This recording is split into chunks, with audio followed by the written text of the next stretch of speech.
Well, that's always fun. Um, my apologies, friends. Of course, the day that I'm running late, this late, right, would also be the self-same day that I have a problem like that. Go figure. Everything just happens to go wrong all at the same time. But it's all good. We're here finally. I appreciate you guys who have been so patient with me so far. At least two of you I could see from the chat, HLN and Honesty Angel. Thank you guys very much for your patience. And shalom to you all, and thank you for joining us. Welcome to this episode of The Watchdog. I am your host, CJ Cox, and I am here to tell you that we are living in biblical times. Want to really quick go ahead and do some of the channel housekeeping here. Remember, this is a brand new channel. The Watchdog is not a brand new podcast, but we separated the Watchdog from the old Synagogue channel, wanting to remove apologetics and politics type stuff.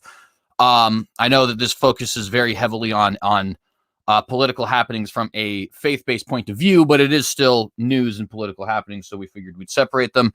Because this is so new, very much appreciate all the support you guys are giving, watching, liking, sharing, and subscribing.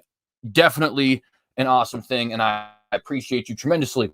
Also, of course, want to go ahead and remind you guys we are posting debates every other day. Not every other day, but just on Tuesdays and Thursdays. That'll be for these first 3 weeks because they're all old debates, and I have 6 of them total.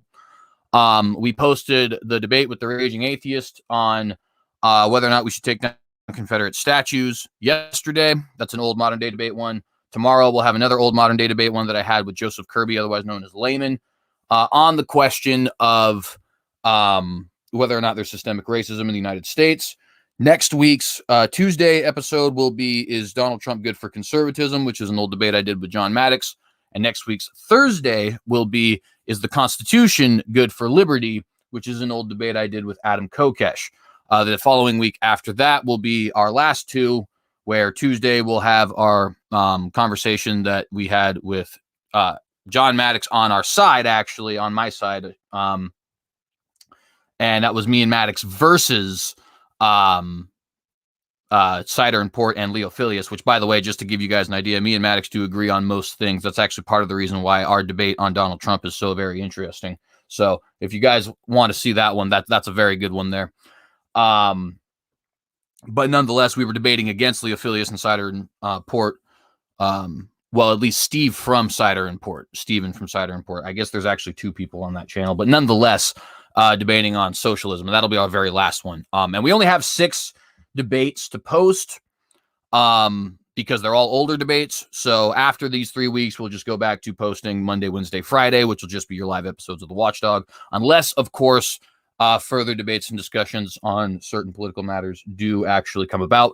But wanted to go ahead and let you guys know what will be going on for the foreseeable future here. And again, remind you, please do like, please do share, please subscribe if you have not done so. And thank you to everybody who has already done that. So with that being said, let's go ahead and actually, there's one more thing I did want to say briefly, which is just to remind you guys, our improvement of quality is not ceasing, right? We got the really cool logo where Jamie Russell is the artist who actually did that, and it's absolutely fantastic in my personal opinion, at least. A huge improvement on my original design. Got a little bit more symbolism in it, and replacing the bulldog with a Great Pyrenees, which is a sheepdog, right? And that was kind of cool.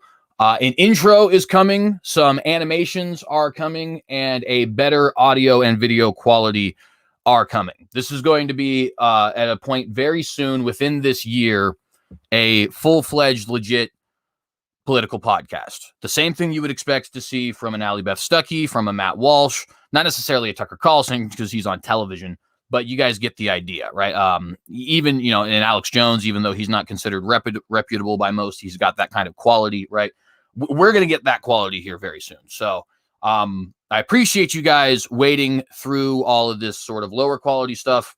But we are going to get up to that point here at some point very soon. Most of it is free. So that's the fantastic thing about it, right? Most of it, with the exception of a few streaming services that are going to be relatively cheap, is free. So it's going to be easy to set up. And, it's sort of necessary. News isn't the same as apologetics in that when we're talking apologetics, you know what I mean? We're almost listening to lectures very often, right? Even in these response videos, we're going really in depth into stuff. And it's not that we don't do that politically speaking, but politically speaking, you do, obviously you're talking about different things. There's a new article or news story or something like that every day, a new thing to comment on. You can only go so deep. And sometimes you even have to set apart an episode entirely if you want to go deeper, right? Because of that, it's just better to have things happening on the screen, right? And things happening in an audio way that are just, grab people's attention. So that's all coming. But without further ado, we have to get to the discussion today. And since I just took up 7 minutes with that, we are once again going to forego a brief discussion before we get to the articles. We will get to those discussions in future episodes, but I have a lot of catch up to do because of, being gone for over a month. So, I just I hope you guys just bear with me with that for a little bit. So I'm going to go ahead and share my screen here. And we have a lot of interesting things to talk about today. Now, if you guys watched Monday's episode, you know that I said that this was going to talk about some news in regards to the temple. And if you're looking at the title, you might be a little confused. Did I change my mind or what's going on there? It is going to be both. We're talking a little bit about the temple and politics in Israel. And that's going to be the primary thing we talk about. But we're also going to talk about Christian persecution because it's rising in the West. And these stories, when I heard them, I just couldn't help but report on them. I just felt that it would be malfeasance on my part. If I'm going to call myself the Watchdog, right, then it would be, I think, a travesty for me not to report on these things when I heard them. So as a result, this episode may go a little bit longer than an hour. I'm going to try and keep it as short as possible because I don't like it when these episodes go super long. However, I just want to let you guys know this won't be entirely about the temple today. We are going to talk a little bit also about some recent Christian persecutions. Now, just to remind people who are not familiar with this program, I mentioned earlier this is politics and not religion, and yet here I am talking about the temple. Why? Well, what we're addressing is news surrounding the temple, right? What the politicians are discussing when it comes to the Temple Mount, what activists are discussing when it comes to the Temple Mount, different movements, and whether or not we might see in reality, our discernible reality that we can see today, right? A building of a third temple or something like that. That's the perspective we're coming at it from. So, like I said, it comes from a very heavily Christian bent, even though I'm a traditionalist conservative and a constitutionalist and all that. We certainly have all that playing here as well. But it is still from a very heavily Christian bent. So if you're new to this show, don't think that just because this is the news show and not the apologetics show that it's not necessarily very grounded in my faith, right? Because it certainly is. And of course, you should be used to that because that's true with most other speakers as well. Nonetheless, we jump right into some of the terrible things that are occurring today. And in this particular example, we have a British pastor who was arrested for quote unquote hate speech. Yes, you heard that correctly. We have a British pastor who was recently arrested for quote unquote hate speech. Now, I say quote unquote because let me tell you something. If you believe in freedom of speech, then hate speech does not actually exist. Okay? What do I mean by that? It's not that you can't say things that are hateful. That is not what that means, right? Obviously, when somebody goes out and they say such and such about black people or such and such about Native Americans or whatever, right? They start saying vile, hateful, disgusting things. We obviously, number one, we condemn that. And number two, we do recognize those things are certainly hateful and can even potentially be harmful, right? That rhetoric absolutely can lead to harmful mentalities in people's minds, can lead to harmful movements, which eventually turn into harmful political parties, which potentially turns into harmful governments, right? Like that, all that stuff can be true. However, what it does mean to say, if you believe in the principle of free speech, there is no such thing as hate speech, is that you actually do have the right, so long as you are not causing immediate threat to somebody else, to say horrible, awful, and debased things. You absolutely do, right? And I think we should defend that because, unfortunately, there are people who think the things that we say are horrible and awful and debased, right? There are people who think that it's terrible to tell people you are either born man or woman, and it's based in your chromosomes, often resembling, are often being shown by, often discernible by, your genitalia and other certain physical characteristics about you. They think that's hateful. They think it's harmful. They think it's hateful for us to say that marriage is between one man and one woman, and that it's not polyamorous or polygamous or between a man and a man or a woman and a woman, right? They think that's hateful. Now, is there lines? Of course, there is a certain line. You can't say, hey, we need to go beat that mother effer up or something along those lines, right? Or you can't do that. That's obviously not okay. You're inciting violence against another person. You can't actively slander people, meaning knowingly and maliciously try to take them down through lies. That's not okay, right? But obviously, those things are outliers when it comes to freedom of speech. And when it comes to saying hateful things, we should actually be, unfortunately, we're forced to support that. Not in that we support the speech, but in that we support the right of the person to have the speech. By the way, this was decided in a famous Supreme Court case, one of the few that they actually got right, in my opinion, which was Ohio versus Brandenburg, 1969. Go ahead and check it out for yourself. The Supreme Court in that instance ruled that you have freedom of speech up until you call for direct action against a person in your immediate vicinity. And they even had to word it that way because obviously if you're a newscaster and you say, the United States needs to go to war with such and such a nation, or I support the rebellion in such and such a nation, or something along those lines, right? You are endorsing violence, but obviously that's supported by free speech, right? Now, all of that being said, this article right here is precisely why that's something that we were discussing 10, 15 years ago, or 20 years ago, or 30 years ago, because now we're already past that. We're well past the point where people think there's no such thing as hate speech. Basically, everybody agrees that hate speech exists. Unfortunately, I think they're wrong in the sense that, like I said, freedom of speech is defense of all speech that does not cause immediate harm to another in a malicious and illegal way, right? But the reason why we defend it like that is because eventually, like I just hinted to earlier, people bring it to this point here, where this pastor now is arrested, having now given a sermon on marriage, right?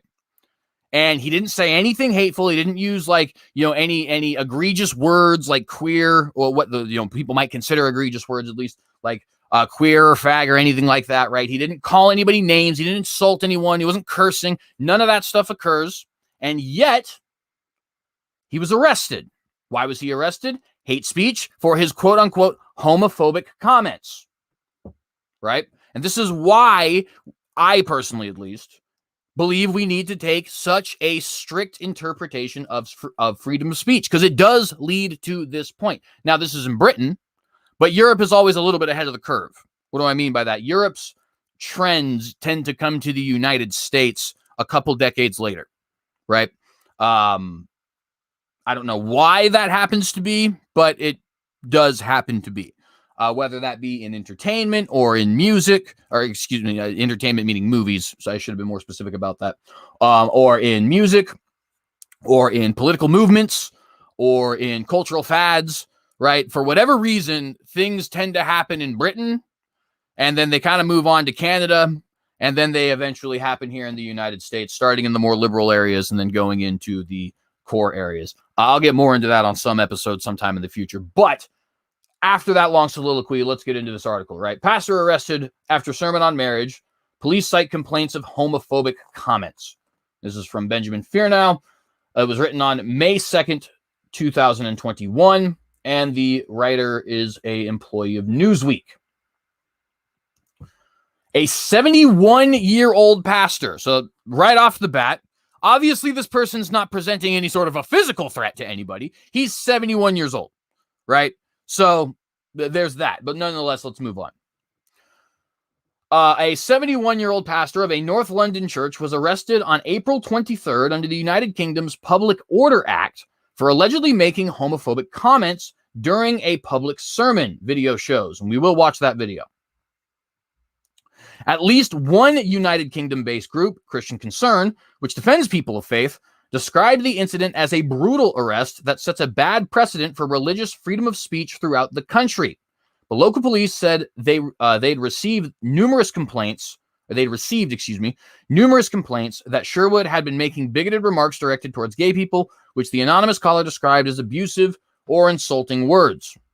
A now viral video recording of the arrest shows Sherwood standing on the top of, shows Sherwood standing on a step stool in the Uxbridge, London public square before police approach, and appear to physically strike him as he's led away in handcuffs. Yes, physically strike the 71-year-old man for preaching and then lead him away in handcuffs. Again, we're going to watch the video. You don't actually have to take Newsweek's word for it or my words for it. We're going to watch the video. And if you don't want to see something like that, I'm forewarning you that we're going to watch the video, I guess, right? I'm just repeating myself.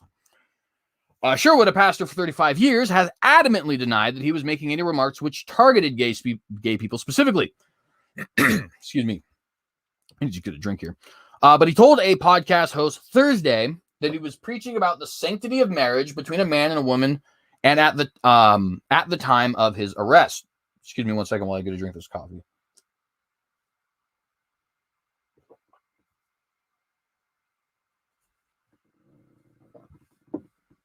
Okay, so the man is preaching about biblical marriage, which is between one man and one woman, which is a sacred union, which is something that is not up for dispute. The scriptures, Old and New Testament, are incredibly clear.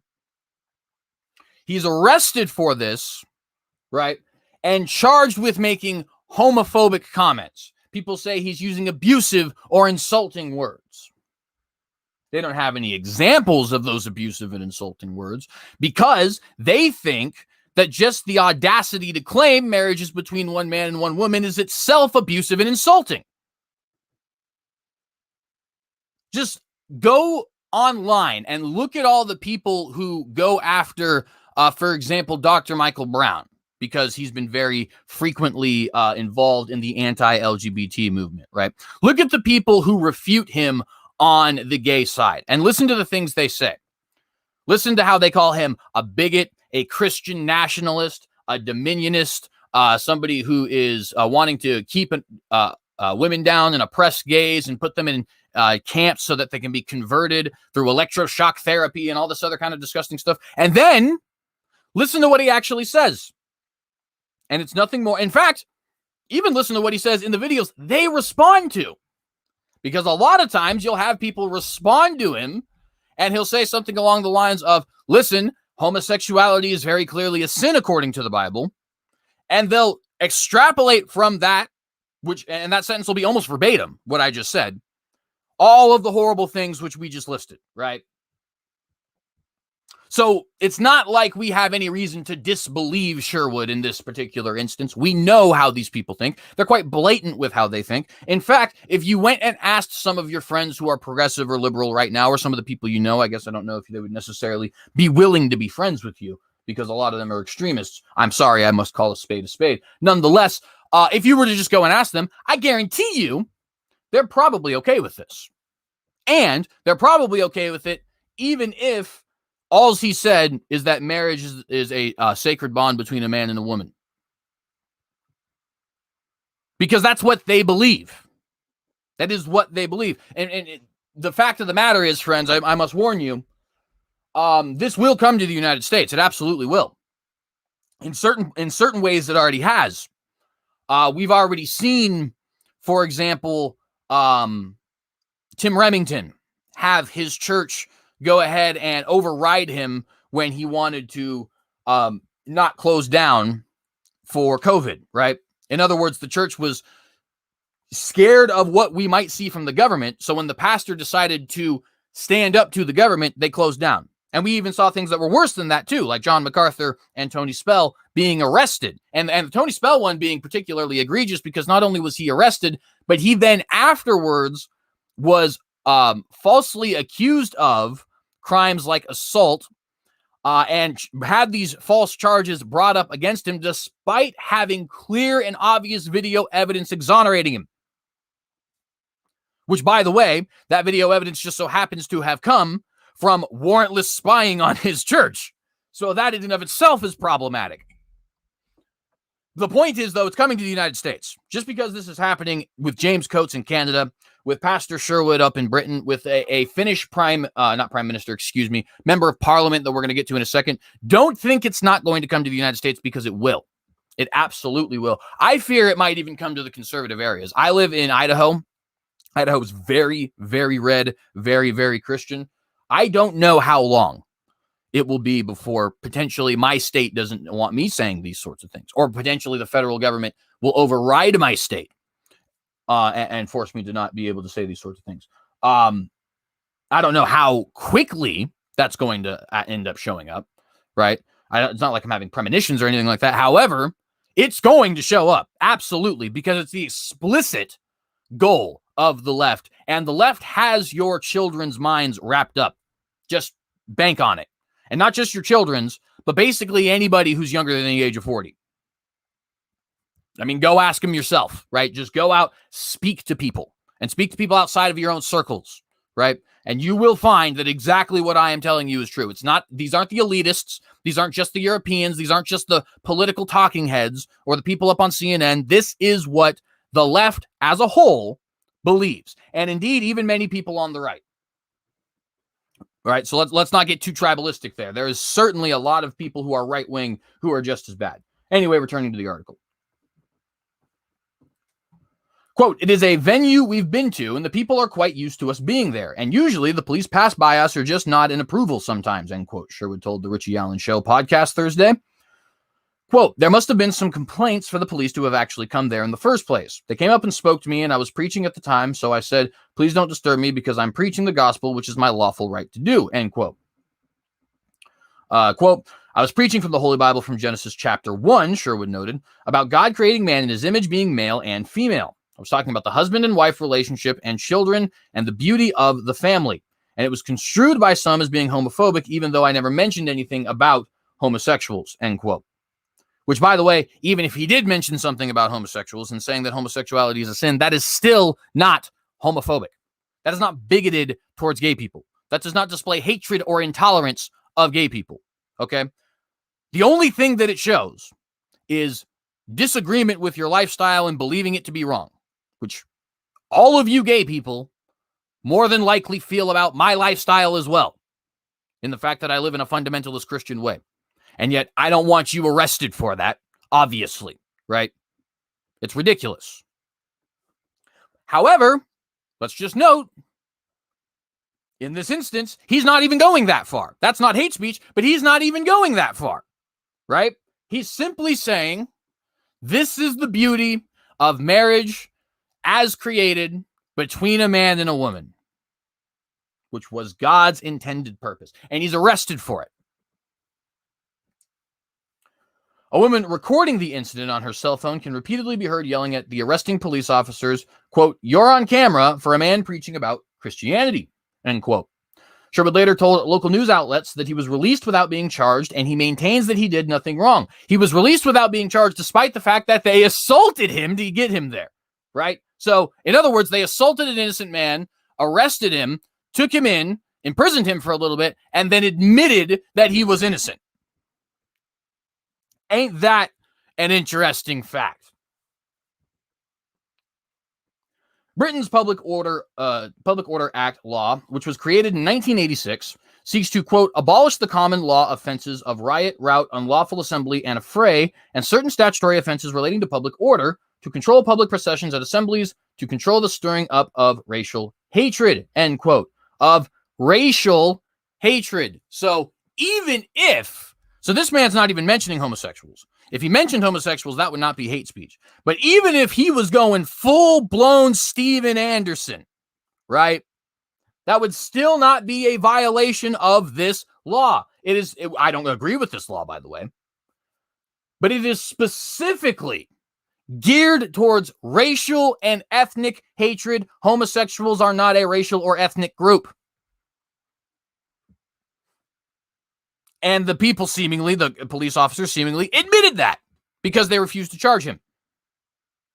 By the way, it's not like this is the first time the British government has been going after people for having, the audacity to preach. This actually happened to 2 message ministers about 3 years ago who were going down preaching holiness and things of that nature in London. They were arrested.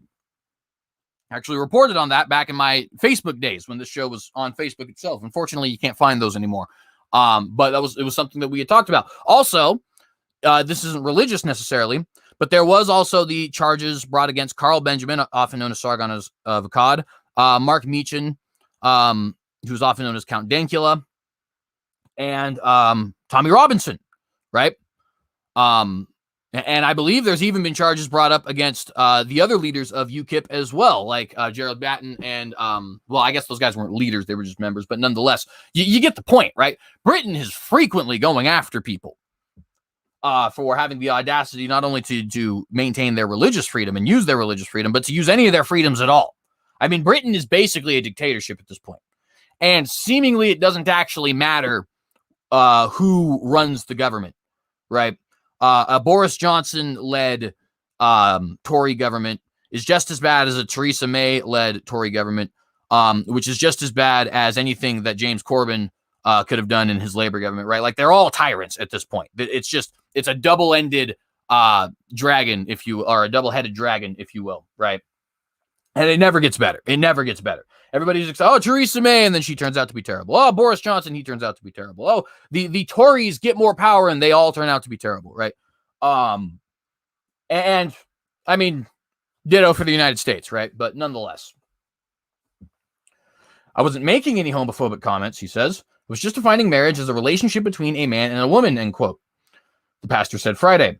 I was only saying what the Bible, quote, I was only saying what the Bible says. I wasn't wanting to hurt anyone or cause offense. I was doing what my job description says, which is to preach the gospel in open air as well as in a church building.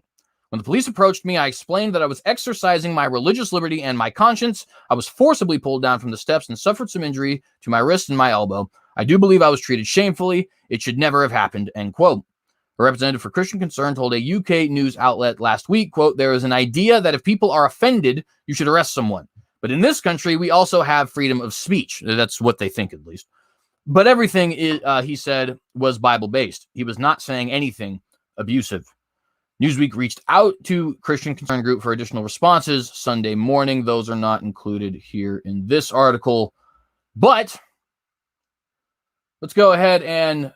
oh, is that not the video? Why are they showing a different video? That doesn't make any sense. Let me see if I can find the actual video itself. This is a picture of it.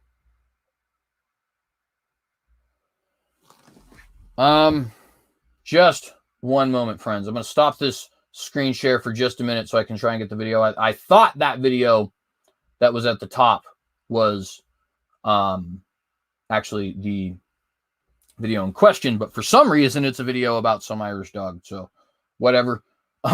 Moving on, let's get into, or no, not moving on. Sorry.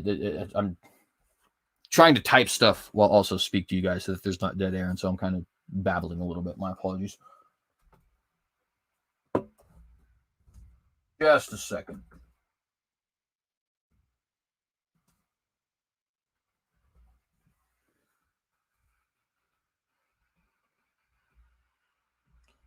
All right. Get the screen share back on here.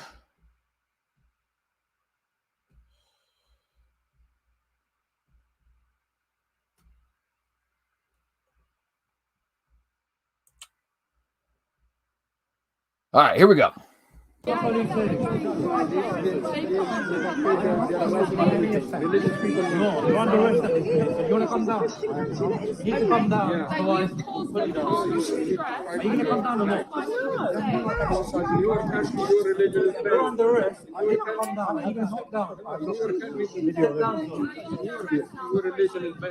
They're arresting the dear man. Look, they're arresting him. Guys, you're on camera! You're on camera! You're on camera! You're on camera! For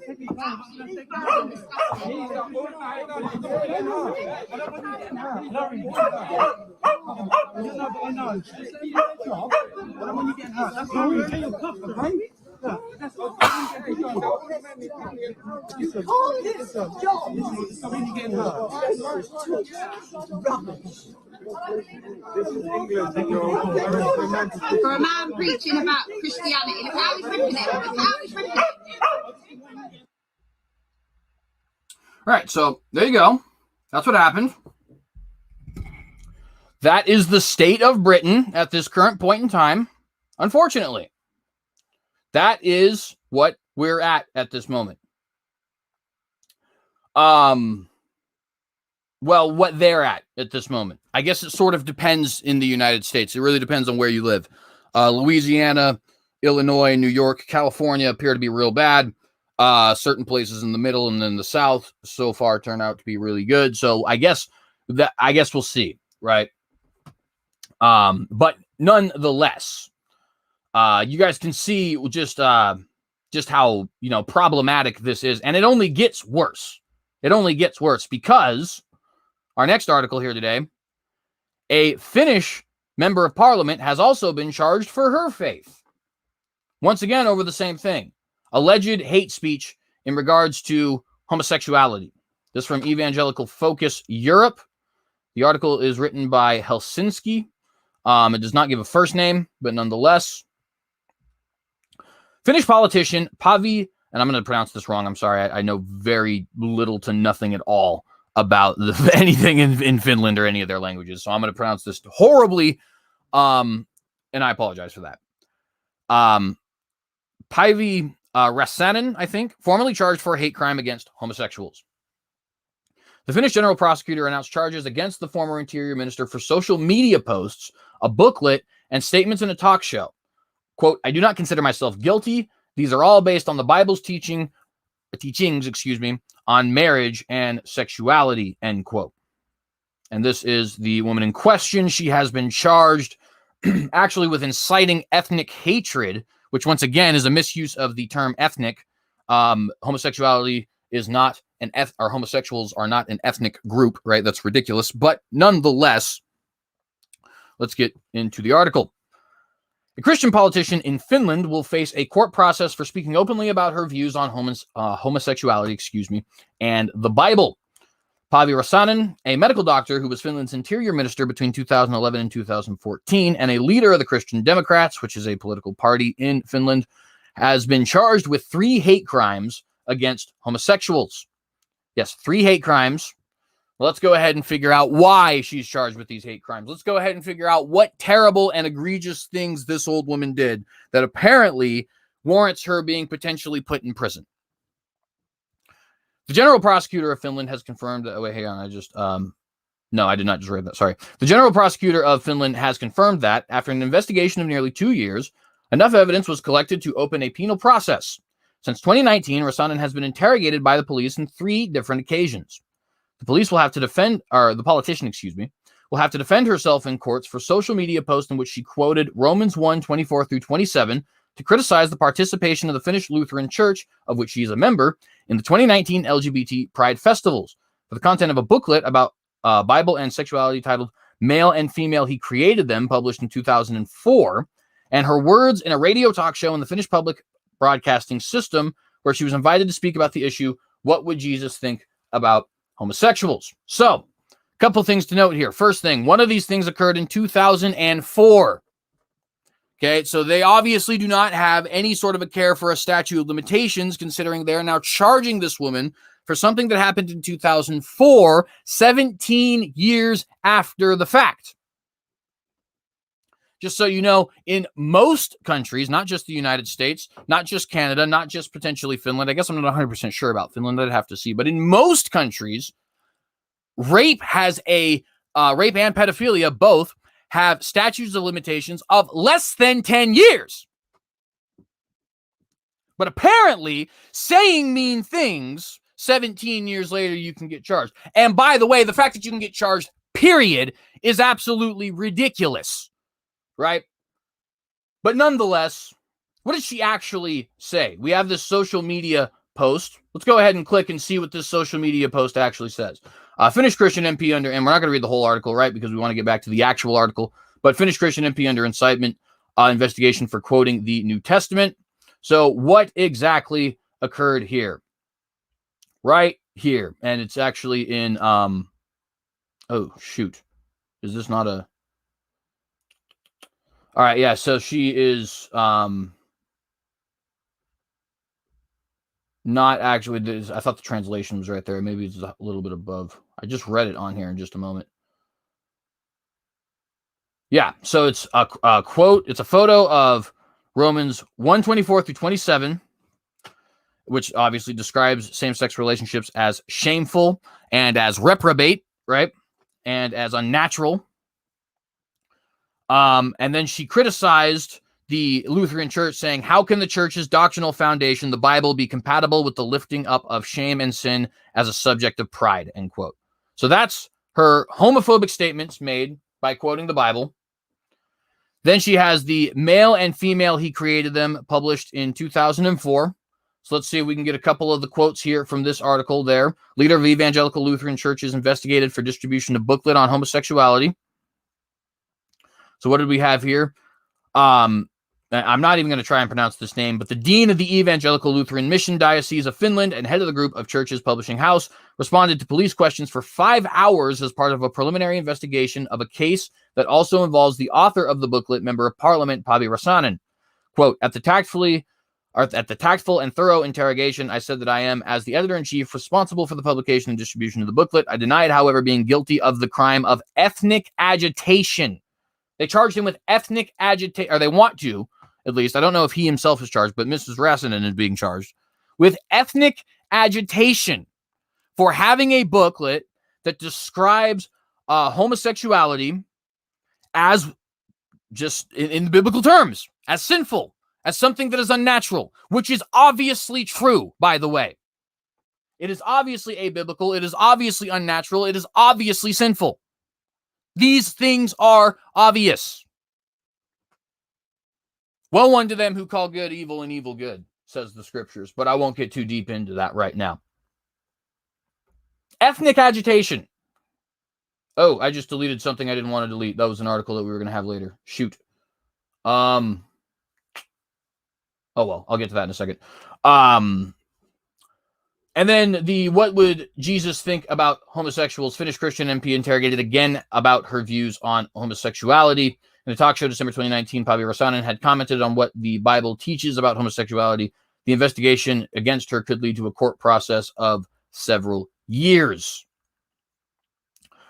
So what exactly did she say? I emphasize that all men, regardless of their sexual orientation, are on the same line before God, all valuable, but also sinful and in need of Jesus' redemptive work in order to inherit eternal life, end quote, Räsänen has said.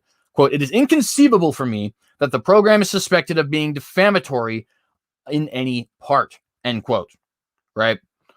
However, the prosecutor general, contrary to the decision of police, ordered a pretrial investigation as it happened in March 2020. So he actually went against the police officers in this instance, right? With the case of the 15-year-old booklet about human sexuality. Quote, I wonder what are the concrete justifications required in the Criminal Investigation Act that necessitate in this case a pretrial investigation with a police interrogation. The police did not find any such justifications, end quote, Räsänen said in the statement sent to Evangelical Focus. Right. And so you can see here that these are just things that are normal for any Christian to say. And the things she's being charged with are absolutely absurd. Hate speech, ethnic agitation, as if homosexuals are an ethnic group. That's completely insane. If you believe that, you are actually a crazy person. And I'm saying that because I care for you, not to insult you. You literally need to examine what is going on in your mind, because that is patently absurd. To say that being gay is the same thing as being Irish is ridiculous. There's nothing more that even could be said besides that. It's such an absurd argument. I don't even know how I could possibly begin to argue against it. It's one of those things like when people try to deny that the sky is blue or something along those lines. What do you mean? I'm looking at it. It's blue. But what am how am I supposed to respond to this? Obviously, you're not born into the tribe of gays. That's not how it works. You are born into the tribe of Irish or Hebrew or Finnish or whatever. That is what an ethnic group is. It's not even possible to commit ethnic agitation, even if you're going full-blown Steven Anderson in regards to this issue. It's not possible.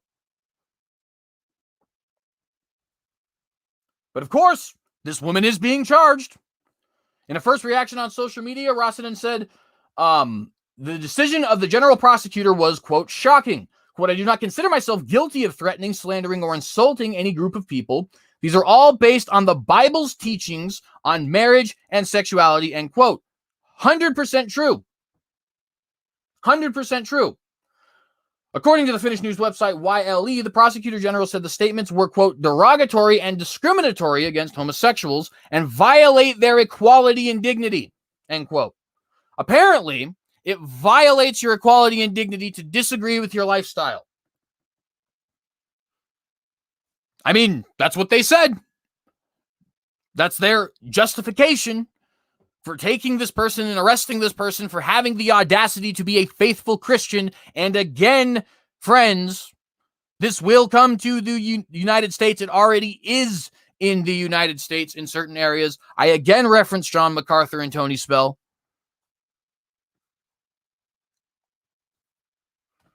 It's a different issue, right? It's COVID, not homosexuality, but it's the same result. And that is arresting people for having the audacity to preach. And believe me, the hate speech part of it that will get here soon. I mean, that we might honestly, with the way this current administration is going, we might see that by the end of Biden's first term.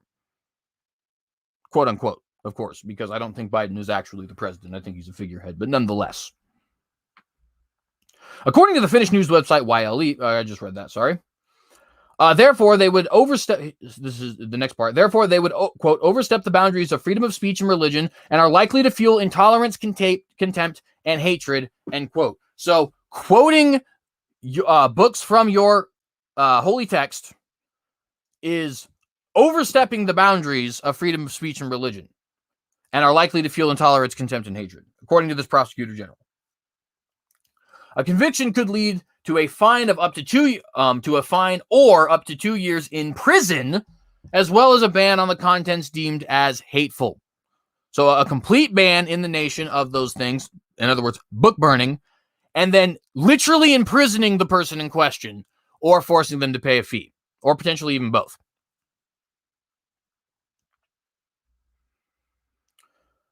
Rossenden glad to explain her Christian beliefs. Although the former government minister said that she would gladly respond to any questions about her Christian beliefs, she also increasingly was convinced that the cases would lead to a court process of several years. In August 2020, she wondered, quote, whether these investigations are meant to cause censorship and timidity among people who have a Christian conviction, end quote. And let me say boldly, not only are they, but you should respond with the exact opposite. Respond with boldness, right? Respond with intensity. Respond with a warrior's mentality, right? You will not silence me. Respond with that. Period. End of the conversation. You can turn this body to a husk, and that is the only way. But you will not silence this faith. You will not silence this creed, because Jesus Christ goes all across the world to all living creatures where we preach the gospel. Period. And it doesn't matter what the government has to say about it. It doesn't matter what your neighbors have to say about it. It doesn't matter what your family has to say about it, what your job has to say about it, what your school has to say about it. None of it matters. You respond boldly to this. Let me tell you something. The promised land was not taken by a bunch of hippies, right? The promised land was taken by warriors, and we are not called to physical fighting. But we are called to be just as much warriors in the spiritual war that this is. And that includes speaking up, standing out, being brave, being strong. Something I preach to the choir in that I know a lot of you are doing this, but I also preach to myself in that I know I need to hear it. You know what I'm saying? So I hope you guys forgive me in that. But that is the only logical way to respond, is with defiance in this instance. I know people want to say, well, Romans 13, Romans 13, Romans 13. Romans 13 is not used as justification to quell the gospel. Paul lost his head at the hands of the government because he would not allow them to quell the gospel. And he's the one who wrote Romans 13. In answers to Evangelical Focus back in September 2019, she said, quote, I have a completely calm mind about this. I'm going to use my freedom to believe and speak accordingly, whatever the outcome of this process may be, end quote. But she was also worried that in Finland, a country with a long Protestant history, quote, many, especially the young people, are afraid that if you are labeled as a Bible-believing Christian, it will hinder your career and social acceptance, end quote. And that's almost more dangerous, by the way, than the potential to have people murdered and beaten and things of that nature, right? In fact, that's one of the things that made Islam so prevalent in North Africa. North Africa, which was once dominated by Christians, or the Middle East, which was once dominated by Christians. All of these places were eventually dominated by Muslims. And of course, that happened by the sword in many instances, but it didn't only happen by the sword. It also happened through a long, drawn-out process of wearing people down through lack of social privilege. And both of those things, working in tandem with each other, turned North Africa and the Middle East into an almost entirely Muslim region. And in this case, that's what secularism intends to do once again, right? And we're seeing it in China. We're seeing it in Finland. We're seeing it in Germany. We're seeing it in Britain. We're seeing it in Canada. We're seeing it in California. We're seeing it in Louisiana.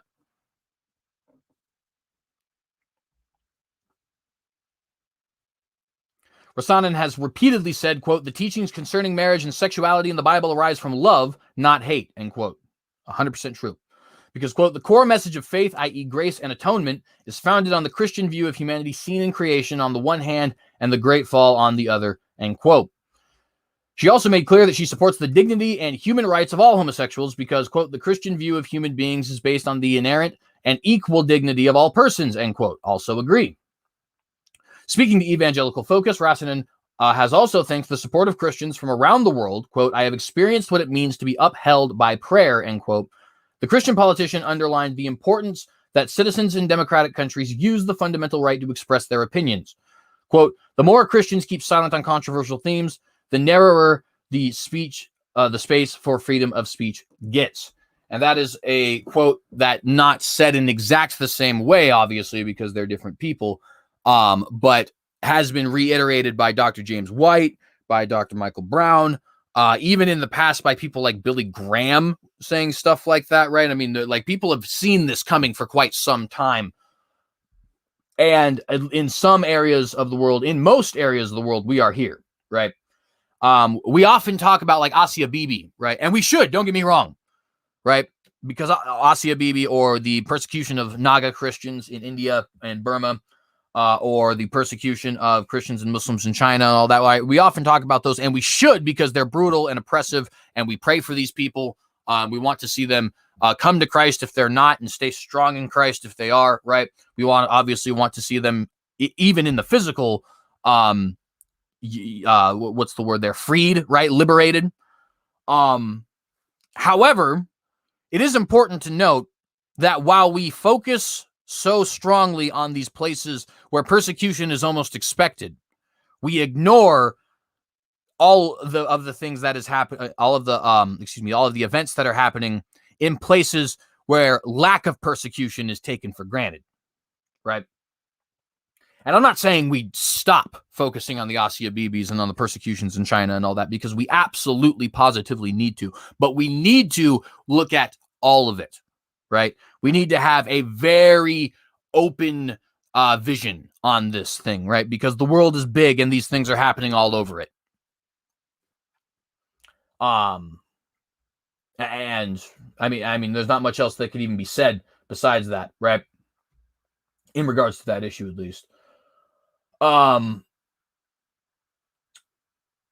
Really quick, I see, Hate Love Nothing points out it's actually a 6-year sentence, right? Because it's 2 years for each charge. 6-year sentence for a tweet.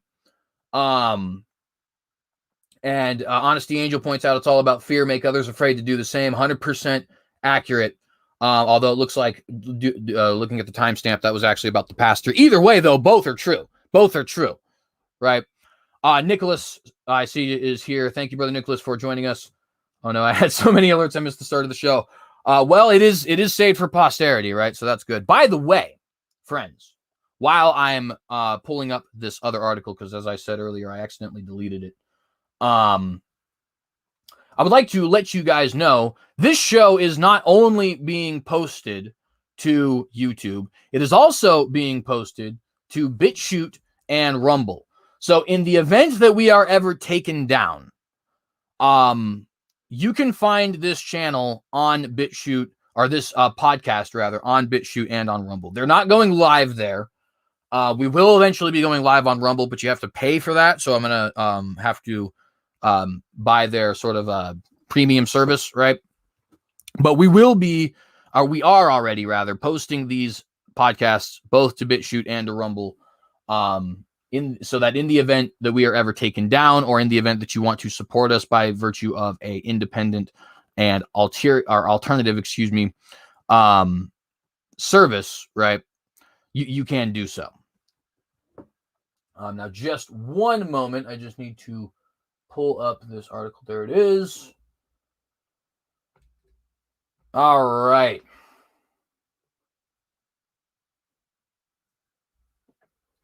Nicholas asks, is this about how they manhandled an old preacher man in London because he spoke words, prisoner of conscience? It is about that, as well as a Finnish politician who has been arrested for, or who's been charged at least, for ethnic agitation and hate crimes for speaking out about homosexuality. And I would actually suggest, if you have the time, brother, certainly go back and watch, because this is some very important stuff. I don't typically, toot my own horn when it comes to episodes here, but it's not. And actually, let me rephrase that, because it's not. I hope you guys understand, literally any of you can and should be watchdogs, right? There is no glory given to CJ Cox in this particular situation. I was born into a family that already knew about this. In fact, as was my dad, right? Meaning that, like, third generation people looking for this kind of stuff. It was nothing of my own doing. I grew up around it. And I could be Forrest Gump levels of IQ and still be able to figure it out, right? Because that's just the luxury that my Lord blessed me with, right? So don't give any glory for any of this information to me. It all goes to God. And also, don't think that you guys need to get your information to me or from me. You can absolutely be speaking about this yourselves, right? In other words, like, if somebody comes up, if you want to share my video, I appreciate that. Don't get me wrong, but don't think that, oh, well, let's get this authority, CJ Cox, right? No, absolutely not. You have the information now. If you feel confident in your ability to present it to that person. You know what I mean? Nonetheless, though, we got this next article that I want to get to. So let's go ahead and do that. And actually, it's two articles. I did warn you guys this one was going to go a little bit longer because I wanted to talk about some of this Christian persecution. So I apologize, but I do need to get to the Temple Mount stuff today, because Friday I really want to get to a lot of the election stuff. So this is just going to have to be, unfortunately, a long episode of the Watchdog. I apologize for those of you who don't like long episodes, and I appreciate those of you who are going to stick with us through the whole thing or come back and watch it later or whatever you happen to do. Very much appreciated. I see Nicholas says we should talk one-on-one. I don't know if you mean live or in private, but either way, I am certainly okay with that. We'll definitely set that up. I think probably through email would be best. But yeah, absolutely. Let's get that, something like that done. I have read your emails, by the way, just so you know. So just want to let you know about that. All right, so Middle East Eye. In Jerusalem, Ramadan sees heightened tensions at Al-Aqsa Mosque compound. The Jewish holiday of Passover and the Muslim month of Ramadan have witnessed an increase in actions by Israel's religious extremists seeking to gain control over the holy site. Now, I must really briefly say, since we're going to read an article that will refer to these people as religious extremists, that I do not share the opinions of Middle East Eye. I, as a Christian, if hypothetically, if I were a Jewish person living in Israel, would not want to see the Dome of the Rock destroyed or a third temple rebuilt, because I think those things should only be done by Messiah, right? And I think when there is a third temple rebuilt, because I do believe one will be rebuilt, it will be a false temple, right? And that the third, not, in other words, not Ezekiel's third temple, but a false imitation temple, I think is what we will see. So, you know, I disagree with a lot of the ultra-Orthodox and Kahanists and things like that in that sense, and that, you know, in wanting to rebuild a temple. I do agree with them, though, in that it is their holiest site. It is by their good graces that the Muslims are allowed to pray there. And the audacity of the government to say that the Jews cannot pray there at their holiest site is absurd, completely absurd. And to be honest with you, that makes it a little difficult to talk about these things sometimes, in that while I very much fear the Temple Mount movement, there's no way I can say that they're wrong, other than I think that they should wait to build this temple until basically, you know, Messiah comes, which in my opinion would be Messiah coming a second time, right? In other words, he will do it. And even that, there has to be an asterisk, right? Because I also fully expect that there is going to be a false Messiah who will actually be christening this temple, right? And so you do have to specify when you say that Messiah coming back. Like, I know you guys don't believe that Messiah is coming back, but let me try and show you through the scriptures that he is, because he'll be the one to christen the temple. The Messiah coming for the first time, who's going to build this third temple physically, at least that's according to my belief, that dude is a shyster, and that temple is a fraud.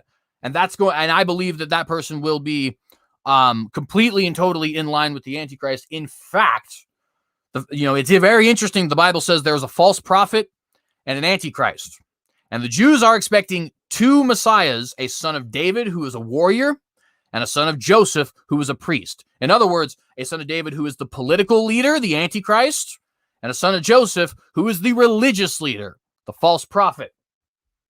And personally, I believe, I've always maintained that I think the Pope will be one or the other on the basis of Revelation 17. I still maintain that. I formerly believed that these two might be one and the same. I now no longer do. I think on the basis of studying Judaism and what they expect, I fully expect that there will be a Pope and a Jewish Messiah who will be separate from each other, who will be the Antichrist and false prophet working in tandem with each other. That's obviously something to go on apologetics for, but nonetheless, I have been kind of changing my views a little bit on that. It's not to preclude the Pope. The Pope's obviously involved, but I think the idea that Israel wouldn't be involved is naive, I think. And I think a lot of us, since we're so pro-Israel, and I am pro-Israel, I'm very much a Zionist, don't get me wrong, but we disassociate ourselves from the anti-Jewish crowd so much that we forget that there are some good points that they make, right? Obviously, if you got to throw out the anti-Zionism, you got to throw out the anti-Semitism, you got to throw out the support for Palestine and all that kind of stuff, in my view, right? Because obviously some people might think that the Palestinian issue is more complicated, although we would all agree with the anti-Zionism and the anti-Semitism, right? You do have to throw that stuff out and the conspiratorial stuff out and all that kind of stuff, but there is one level of truth to that, which is the Antichrist is the anti-Mashiach, right? Or the anti-Jewish Messiah, to Anglicize it, right? So he's in place of the Jewish Messiah. In other words, the idea that he wouldn't be considered the Jewish Messiah is wrong, absurd. It's there in the name, right? Of course, Israel is going to be involved in this. But nonetheless, again, I'm getting ahead of myself. That's an unapologetics question. We're going to talk about the news. Jerusalem Ramadan sees heightened tensions at Al-Aqsa Mosque compound. I already read that portion. So this is by Asil Jundi. He is writing from what he calls occupied East Jerusalem. And you do need to note this is a very pro-Arab source, but if anything, that almost makes my point, because obviously it's not something that is going to be biased towards the Jews, which is where my bias would lie. So if it's making the points I'm trying to make, then obviously those points don't lie in a bias, right? This is why, by the way, when people say, I refuse to use liberal sources like CNN and Huffington Post, don't do that. That is a very bad decision, because if Huffington Post or CNN or something like that is making your point, in other words, if even your enemy is agreeing with you, then your argument becomes nearly irrefutable, right? It's the same reason why I try to use official sources all the time. It's not that I think that the Vatican News is such a super awesome news source or something like that, right? Or that Fox News or CNN are these great and fantastic bastions of truth or anything like that. It's that if it's mainstream and said by the enemy, then you know that what I'm saying is true, right?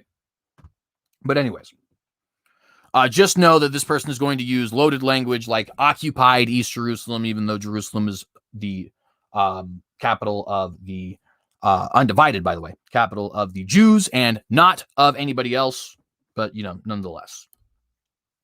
The month of April has been heated in Jerusalem once again, with the Al-Aqsa Mosque compound at the center of tensions. This was written on April 24th, by the way, of this year. During the Jewish holiday of Passover, which took place between March 27th and April 4th, the Al-Aqsa Mosque compound witnessed a number of incidents viewed as attempts to breach the status quo on the site. The status quo is that Jews are not allowed to ascend the Temple Mount and pray, just so you know, which is obviously absurd, right? That's obviously absurd. It is the holiest site in all of Judaism. Imagine if the Jews went, blew up Mecca, right, and on the place where the Kaaba sat, built a synagogue and said, no, this isn't our holiest or even our second holiest. This is our third holiest site, but you Muslims are not allowed to pray here. Obviously, there would be outrage, right? That's insane, right? At least from a perspective of like us being, tolerant in the true sense of the word, not in the leftist sense of the word, right? And yet that is exactly what the Muslims do to the Jews. You're not even allowed to ascend here to pray. Right? That's absurd. That's absurd. The third holiest site in Islam, the Al-Aqsa Mosque compound, is believed by Jews to be standing where the second Jewish temple once stood. A number of far-right Israeli groups have called over the years for the destruction of the Al-Aqsa Mosque compound to make way for a third Jewish temple. And of course, in that end, like I said, I would disagree simply because I think that Jesus himself will rebuild the third temple. I don't think it is up that we as human beings should be rebuilding any third temple. And I think if there is a third temple rebuilt outside of Jesus, which I do believe there will be, it will be a false temple. And I know that's religious, but nonetheless, I have to point that out because that is the main reason we focus on this kind of a news story anyways, right? By the way, what I mean by religious is not that I'm not being influenced here by my Christian faith. What I mean by that is, I don't want to get too much into the scriptural teaching per se, just because that is obviously going to, if we get too deep into that, that's going to derail from actually reading about the news. That's why I separate Watchdogs and Unapologetics, right? We'll talk eschatology in future episodes of Unapologetics and get all to that, right? But right now, I do want to focus on the news. So if you are annoyed by my apologizing, I apologize for the apologizing. Nonetheless, after the 1967 war, Israel and Jordan, the custodian of the Al-Aqsa compound, agreed that while Jews are allowed to access the site, they are not allowed to pray there. However, a growing far-right Jewish movement has been calling for Israel to take control of Al-Aqsa, arguing that it should be an exclusively Jewish holy site. And it is worthy of note that is not actually the popular group. That is the Kahanists. I largely agree with Kahanists on most things. In this particular instance, like I said, I don't believe that it would be wise for them to build a third temple. The Temple Mount movement, which is actually the popular group that wants to build a temple, they want to build, and that's Yehuda Glick's group, right? They want to build a temple that is actually a house of prayer for all nations and parallel to the Al-Aqsa Mosque. But we've talked about that in previous episodes, which, by the way, you don't actually have to find on the Synagogue. I do have a playlist where I got all of the Synagogue episodes of the Watchdog, listed. So if you want to go back and check those, you can do so. Now, during the Muslim holy month of Ramadan, Israeli settlers have continued to affirm their presence on the site, also known as Al-Haram al-Sharif, with Palestinians worried that attempts to expand Israeli sovereignty over the site will only increase increase, as Israeli Prime Minister Benjamin Netanyahu's political fate becomes increasingly tied to the religious far right, which that, by the way, is true. That is a 100% accurate criticism. Benjamin Netanyahu has been basically turning a blind eye to ultra-Orthodox persecution of Messianic Jews, which would be Jewish Christians, as well as Karaite Jews, which would be Jews who only accept the Tanakh, or what we know as the Old Testament, because he is tied to the religious far right. He also allows, which is not started by him, but which he refuses to budge on, the ultra-Orthodox to completely forego military service. They're actually the only group that's allowed to do that, which means they get special privilege, right? So not only are they persecuting others and getting away with it, but they're also getting special privileges from the government. And Netanyahu is definitely going farther and farther into that. So I know that that might sound like a slanderous thing to say against Israel. It is 100% true, though. And we will be doing future episodes that get, really into the nitty of that. But it's actually, unfortunately, it's something that's been very well known amongst Messianic Jewish circles for quite some time, because it disappointed them, right? They expected Netanyahu to be, in a way, an advocate for them, and he is not, actually. In fact, things in Israel are getting worse, to the point where some commentators have gone as far as to say they expect Messianics and maybe even Karaites as well could be executed at the hands of the government in Israel at some point in time. And at some point in time that is relatively near in the future. And those aren't my words, by the way. Those are political commentators, Zionist political commentators, I might add, in the Middle East. And again, we'll do future episodes on that. Since 2010, a group known as the New Sanhedrin, yes, the New Sanhedrin, which is supported by the far-right Temple Institute, which that's Yehuda Glick's group, has sought to carry out the ritual Passover sacrifice as close as possible to Al-Aqsa. Yeah, fun fact, this has been reported on this before, but just in case you didn't know, since 2010, they have actually been performing the Passover sacrifice in Jerusalem as close to the Temple Mount as they can get. Do not tell me we're not living in biblical times, my friends. Do not tell me that this is not a sign of the current era that we are in. In 2018, Israeli authorities allowed the group to perform the sacrifice in the Umayyad Palace, adjacent to the southern wall of the Al-Aqsa compound. Yeah, over a decade this has been going on. 2021 was the 12th Passover sacrifice in a row that has been kept. You understand the implications of that? You understand how long it's been since Passover sacrifices were occurring, period, let alone in Jerusalem?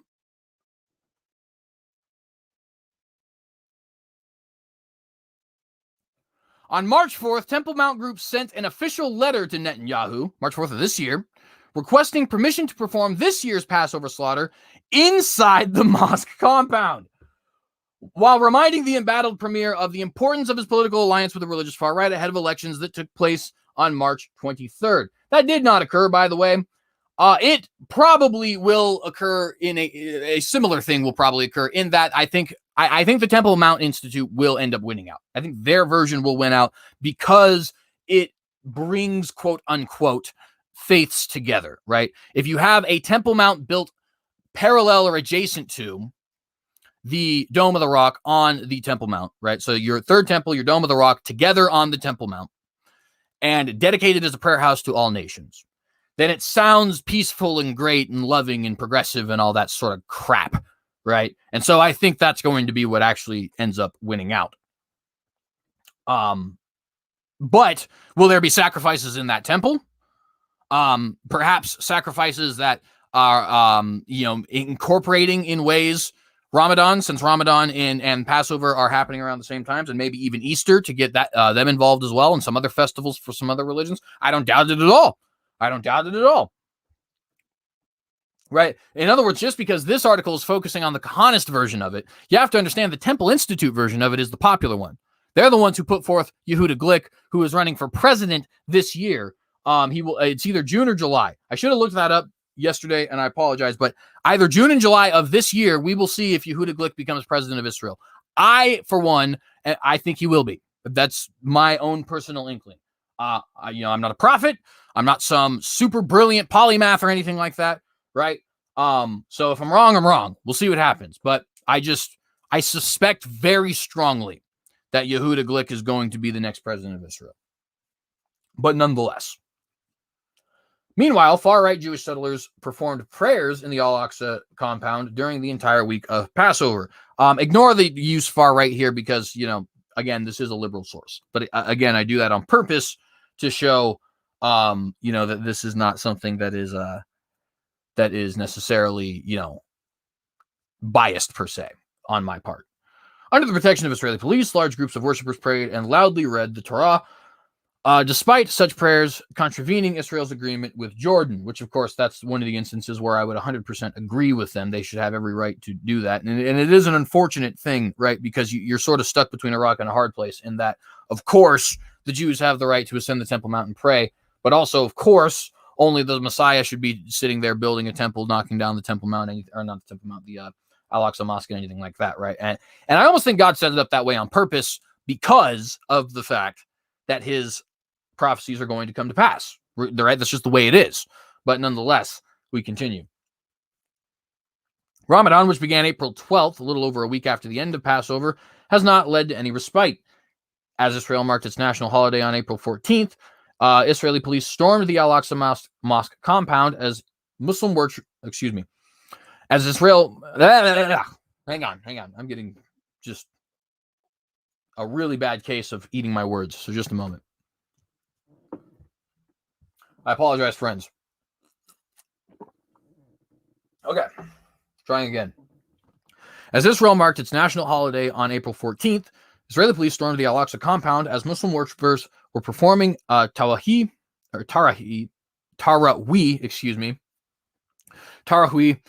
evening prayers, removed the doors of the minarets, and cut the wires of the minarets' loudspeakers. 3 days later, on the first Friday of Ramadan, police forcibly expelled Palestinian worshippers seeking to spend the night praying at Al-Aqsa Mosque. Palestinians from the occupied West Bank seeking to pray at Al-Aqsa were stopped at Israeli checkpoints on their way to East Jerusalem. Israeli forces also prevented vehicles from driving close to the Old City of Jerusalem, forcing Palestinians to walk long distances to reach Al-Aqsa. Inside the Old City, Israeli military police installed various metal barriers and inspected the identity of worshippers. Are you seeing what's going on here?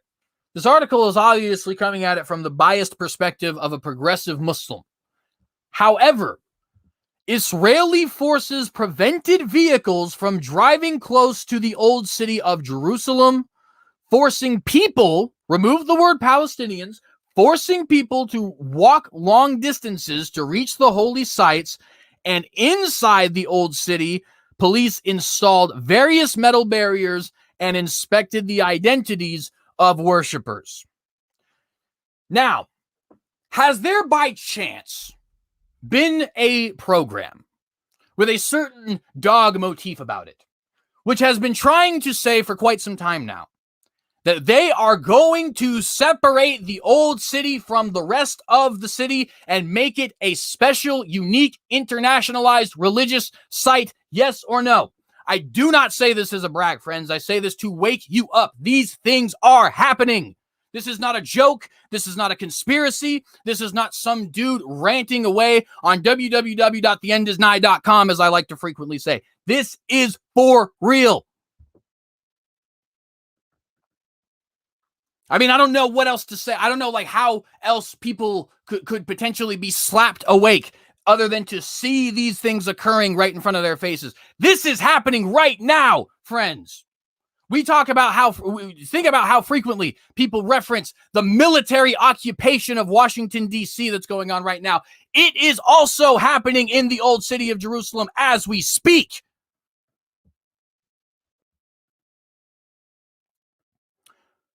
For Akrima Sabri, the Imam of the Al-Aqsa Mosque, the month of Ramadan is often accompanied by an increase in Israel's restrictions and repression of Palestinians seeking to pray at the holy site. Quote, what happened in the past week in terms of cutting wires to loudspeakers, the increased settler incursions, and preventing tens of thousands of Muslims at Kalandia and Bethlehem military checkpoints from reaching Al-Aqsa on Friday confirms that the occupation does not want hundreds of thousands of Muslims to gather in Al-Aqsa, end quote. And I would disagree only slightly in that it doesn't confirm they don't want them there. It confirms that they want them there under the state's watchful eye. And that is more dangerous than anything else, as we've seen from China, as we're seeing from the West, and as we are seeing in the nation of Israel, friends. Don't think that this is unrelated to the Christian persecution we talked about earlier. It is a spirit on this age throughout all the governments in the world.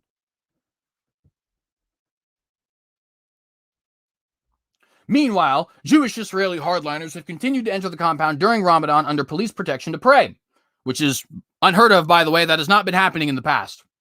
Well, in the past before 2010, things have been progressing very fastly since 2010. Nonetheless, Ala bin Jufar, a member of the Women of the Temple group, vowed on Facebook that she would continue praying inside the compound, adding that she would mention her prayers in her prayers all those who wrote their names in the comments. And again, I'm not saying that Jews don't have a right to pray at the Temple Mount. I am saying wake up to the signs of the times, friends. Smell the coffee. And in this particular instance, unfortunately, smell the rancid fish, because that's what it is. But also, look up, because your redemption draweth nigh. More recently, still hundreds of far-right and anti-Palestinian activists, and again, ignore the terms. This is obviously a biased source. To the streets in Jerusalem's Old City. Took to the streets, in Jerusalem's Old City on Thursday, chanting death to Arabs as they protested the city center. Well, I guess in this case you could call them far right, because that's pretty brutal. Anyways, the death, led by far right Israeli group Lahava, was organized to call to restore to Jewish dignity in Jerusalem. And we do have modern zealots like that. Very often they are wrapped in a huge deal of truth, but they unfortunately take it too far, as tends to be the case with extremists, right? Extremists are often people who have, shall we say, sympathetic circumstances and opinions, but they very often use extreme measures that we can't agree with. That's obviously not always the case, but it's frequently the case, right? Throughout history, regardless of nation, sometimes even regardless of political spectrum. A lot of leftist extremists have been people who have very sympathetic backstories and motivations, even if their ideologies turned out to be straight up cancerous, right? Which is an unfortunate, I think, fact about the human condition, right? Is that we sometimes have very good motivations to do very evil and, anti-God things, right? It's because our nature is fallen, frankly. But nonetheless, according to Ziad Ibhais, a Jerusalem affair researcher, the escalation of tensions in recent weeks around Al-Aqsa Mosque comes amid growing efforts from the Israeli government to take control of the compound and erase its Muslim identity in favor of the aims of the Third Temple activists. And again, partially true. They do absolutely want to take control of the Temple Mount, and they do absolutely want to establish a third temple there. But you got to understand the Temple Mount Institute's own aims, and it is not to build a temple over the Al-Aqsa Mosque. It is to build a temple parallel to the Al-Aqsa Mosque. Those are very different things. One is a matter of, taking sovereignty or potentially Jewish supremacy. It depends on who's actually doing it, right? It could be just Zionists who think it's theirs, and there could also be people who say, no, this is our right. We're supreme in this area, right? It depends on the person, but nonetheless. Whereas the other is actually an establishment of this site as a what would you call it? A multi-faith site, an interfaith site even, right? Very different things. And by the way, it needs to be worthy of note, or it needs to be noted rather, because it is worthy of note, that the entire world is against Israel in this matter. Do you really think that Israel's not going to budge? You might sit there and say, well, okay, but Israel has God's divine protection, right? And I do believe that. I do believe the Jews are chosen by God. However, that nation isn't very biblical, is it? Tel Aviv, largest gay pride parade in the entire continent of Asia. But, what do I know, right? I just read my Bible. In late 2019, Israeli Public Security Minister Gilad Erdan confirmed that the government was heading in this direction. Quote, the situation in Jerusalem is heading towards regaining Israel's sovereignty and control over the place, end quote, he said at the time.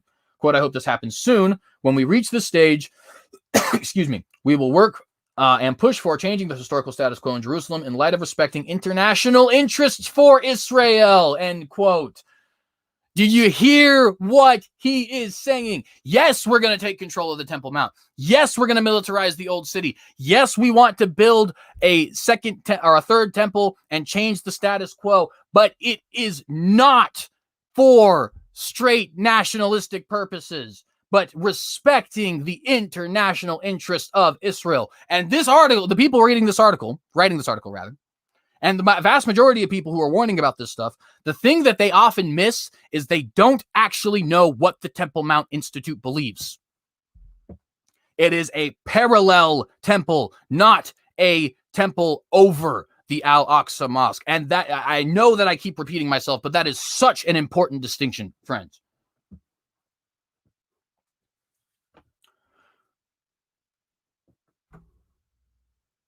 All right, sorry, I want to get a drink of coffee before I return to this article. I hope I don't sound too excited for you guys, but I mean, I want to, I almost want to shove this down your throat in a way. You know what I mean? I say that tongue in cheek, but I also say it not tongue in cheek because this information is so important, right? And people just ignore it, like, right? They just, obviously, if you're watching this, you're not ignoring it. So don't think I'm talking about you, okay? But people do often ignore it. People, and you know, sometimes I know people, unfortunately, I won't name names, of course, for their own privacy, but I know people who they'll hear this stuff and they'll be like, wow, man, that's real crazy. And then they'll walk away. And it's just like, I don't understand how people cannot see these things. The era that we are living in is unprecedented, is unheard of, is only grounded as far as previous history in biblical prophecy. What has happened since 2019 is the imposing Jewish worships in worships in Al-Aqsa has become a central agenda that Erdogan clearly announced that year, as well as Benjamin Netanyahu, end quote, Ibhais told Middle East Eye. Quote, this was scheduled to be the agenda of the temple groups in 2020, but the COVID-19 pandemic disrupted it. And, you know, who knows? Potentially, I mean, knowing information like that, right? Who knows whether or not the COVID-19 pandemic might have been, in a way, God's way to even give us a little bit more time, right? I'm not saying it was, but ain't that an interesting fact? Anyway, back to the quote. But it is now returning to be implemented in 2021 since the epidemic's precautionary restrictions have been lifted, end quote, he added. The Third Temple movement's, influence on Israeli politics, however, dates long before 2019. And that is very, very true. I've been keeping up. Let me tell you what, I've been keeping up with Yehuda Glick since I was 14 years old. I am not actually making that up. That was back in 2012. At that time, I was actually a huge fan. I thought that this dude, I even thought that this dude might be a prophet. I'll be honest with you. Which is interesting because I wasn't even a believer, right? So it's a weird sort of contradiction in my life in that I thought this dude could potentially be prophetic and yet I wasn't a believer. Almost as if those things go hand in hand. But I won't say that my experience is going to be everybody else's experience. But yeah, these guys have been around for a long time. And by the way, when I was keeping up with Yehuda Glick back in 2012 and even, you know, beyond that, because I've kept up with him since, even though I've not been somebody who thinks that he's this, you know, great benefactor of benevolence. Shoot, where was I going with that? Man, lost my train of thought there. Oh, well, it'll come to me if the Lord wants it to come to me.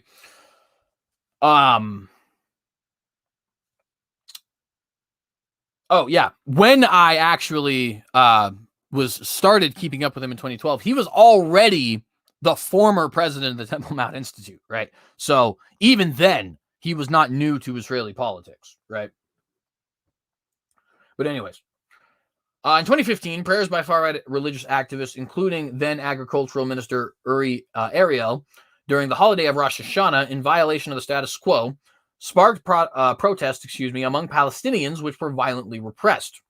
There's a lot of asterisk that needs to go there. The source is not accurately necessarily representing that situation. Just know that. But there was violence over that. and it is important in the lead up to where we are. So it's not entirely irrelevant.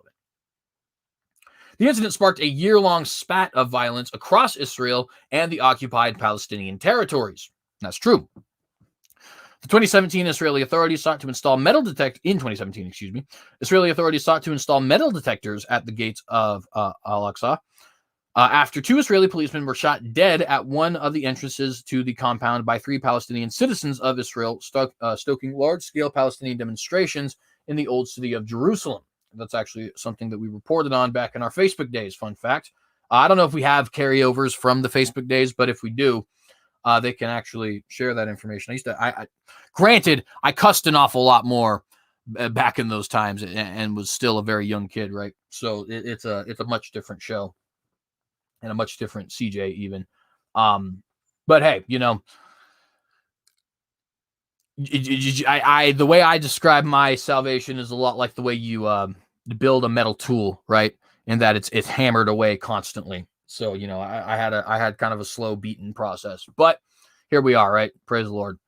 Anyways, the presidency of staunch Israel supporter Donald Trump in the U.S. between 2017 and 2021, his controversial so-called deal of the century, and the Palestinian Authority's contested security coordination with Israel have all contributed to foster a climate in which Israel has felt emboldened to change the situation on the ground at Al-Aqsa, Ibn Heiss argues.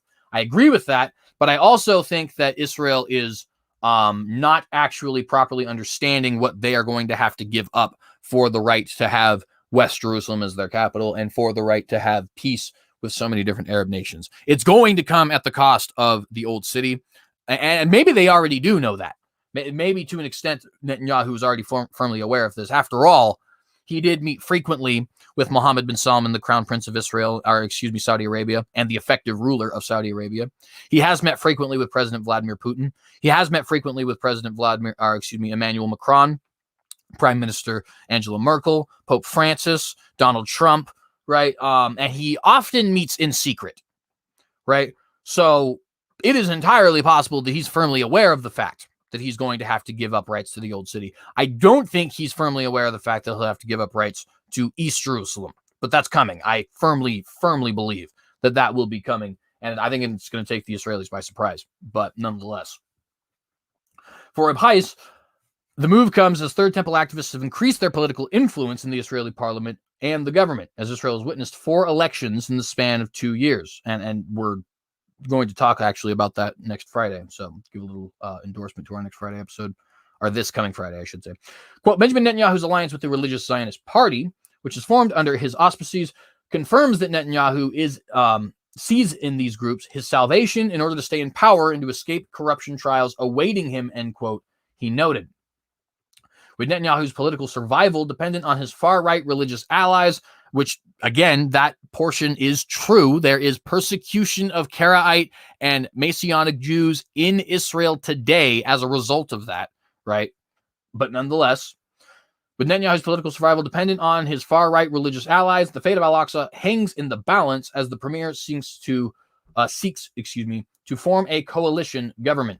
Quote, the struggle for Al-Aqsa is a struggle for sovereignty and administration, end quote, Najeh Bichrat said, Deputy Director General of the Jerusalem Endowments told MEE, which is Middle East Eye.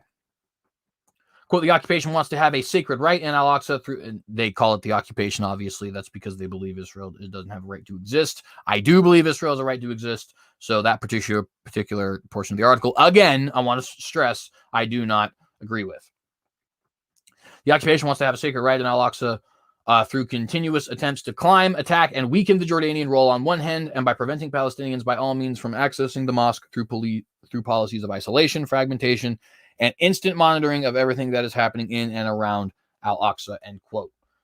And again, I think that is going to come at a very, very serious cost to the Israelis, even though I don't think they understand it quite yet.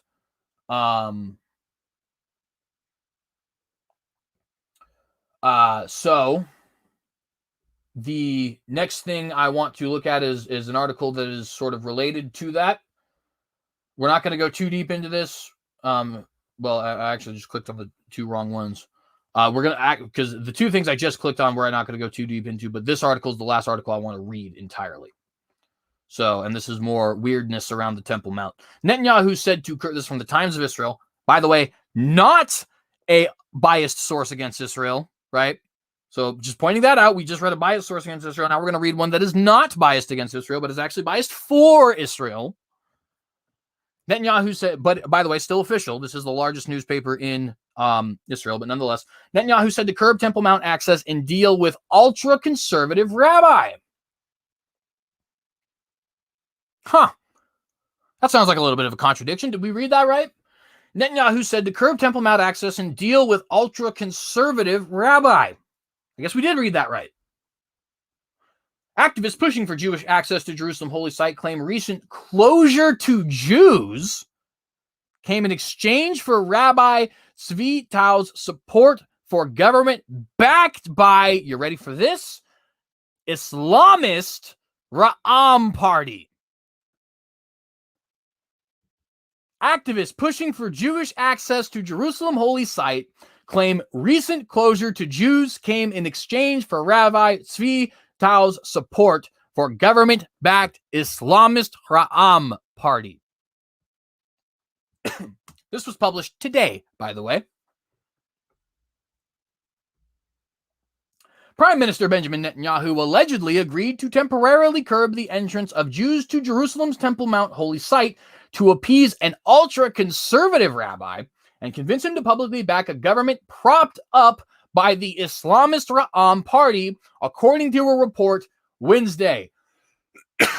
Tell me that doesn't sound like something Jerry Jenkins made up and put in the Left Behind books. That is actual news, friends. I just read that from the most respected mainstream newspaper news organization, I should say, because I don't know if they're actually a paper, in the entire nation of Israel. Obviously translated into English. Prime Minister Benjamin Netanyahu allegedly agreed to temporarily curb the entrance of Jews to Jerusalem's Temple Mount. So he's curbing everything that we just saw in the Middle East to appease an ultra-conservative rabbi and convince him to publicly back a government propped up by an Islamist Ra'am Party. Like, what is going on, friends? We know exactly what's going on because we have our scriptures, but nonetheless, do you see why I take these things so seriously? Do you see why I get so animated about these things? The quid pro quo was allegedly by unnamed Temple Mount activists. Unnamed Temple Mount activists, right? So these are the people who were just being, in our Middle East Eye article, just being said to be in control of everything. But now they're saying the government is turning against them in support of a ultra-Orthodox and Islamist union under Prime Minister Benjamin Netanyahu. And again, this is not InfoWars. This is not Natural News. This is not Israeli News Live. This is not anything that is non-mainstream or conspiratorial or anything like that.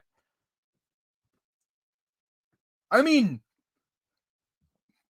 I don't even know what else to say. You know what I mean? Like it's almost unbelievable to read. And it's amazing because it seems like frequently I'm on this podcast saying, this is unbelievable. I can't believe we're actually seeing it. And yet it happens again and again and again and again and again and again and again and again and again and again and again ad infinitum.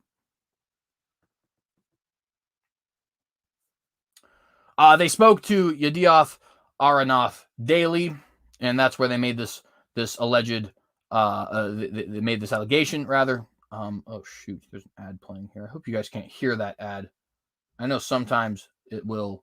No, you can't. Okay, good. Before Netanyahu's Tuesday midnight deadline to form a government passed, the premier had been pressuring the far-right religious Zionism party, headed by Bezalel Smotrich, to accept Ra'am as a legitimate political partner. That pressure campaign ultimately failed, but it did score a marginal victory earlier this week, when Rabbi Tzvi Tau, the spiritual leader of the ultra-conservative Noam faction within religious Zionism, released a letter in which he expressed grudging support for Ra'am playing a role in a Netanyahu-led government. Not making any of this up, friends. Not making any of this up. It would be, quote, a desecration of the Lord's name, end quote, for Ra'am to enter the government. He conceded, but, so literally, he just conceded that he is desecrating God's name. And then he adds a but. That would be trumped by the sanctification of God's name that would ensue should Netanyahu remain in power. Wow.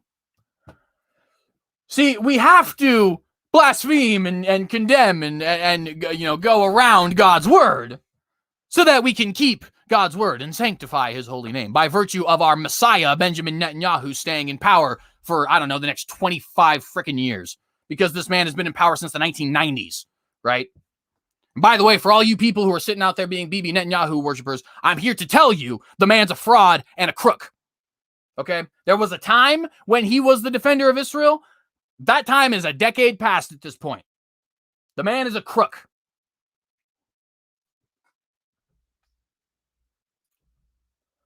Quote, the sanctification will be greater than the desecration, end quote, wrote Tao, who directs the Har Amar Yeshiva and whose Noam faction, represented in the Knesset by MK Avi Maoz, campaigned almost exclusively on opposing gay rights, which I think is just ironic considering how other places in the world are going. I don't think that that's a problem per se, right? In that I'm sure what they mean by that is limiting, certain aspects of childbirth and stuff, or not childbirth, but child adoption and things like that. I don't really know, but I just found that ironic because of the fact that we were talking about that stuff earlier. Nothing to do with each other. Anyways. Others, however, backed Smotric's anti-Ra'am positions. 55 rabbis signed a public petition condemning any partnership with Ra'am in late April, including the prominent Rabbi Shlomo Aviner,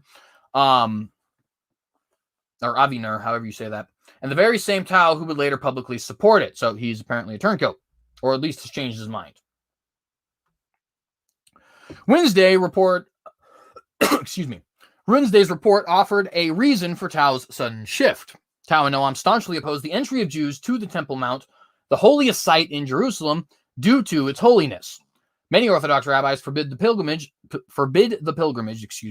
saying that it is unknown where in the compound was the exact position of the Holy of Holies chamber within the temples that stood there millennia ago.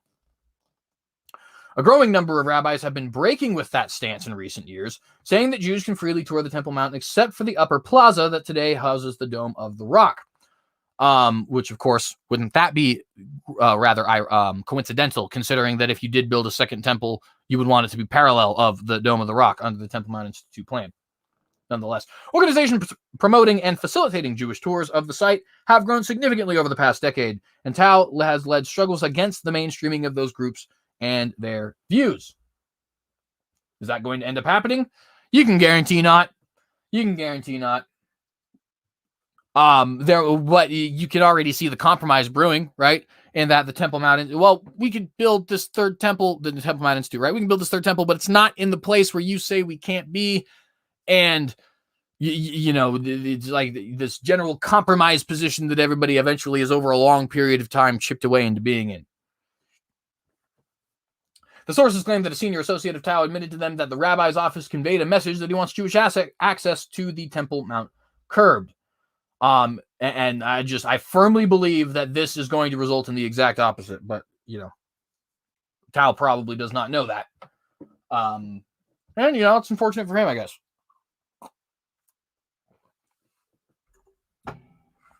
The activists argued that this was one of the reasons for the police notification earlier this week that the Temple Mount will be closed to Jews until further notice, and at least until the end of the Muslim holy month of Ramadan, which ends next week. Reports about the police notification sent to Temple Mount groups said Jews will be able to enter the site on Jerusalem Day, next Monday, but that isn't yet certain.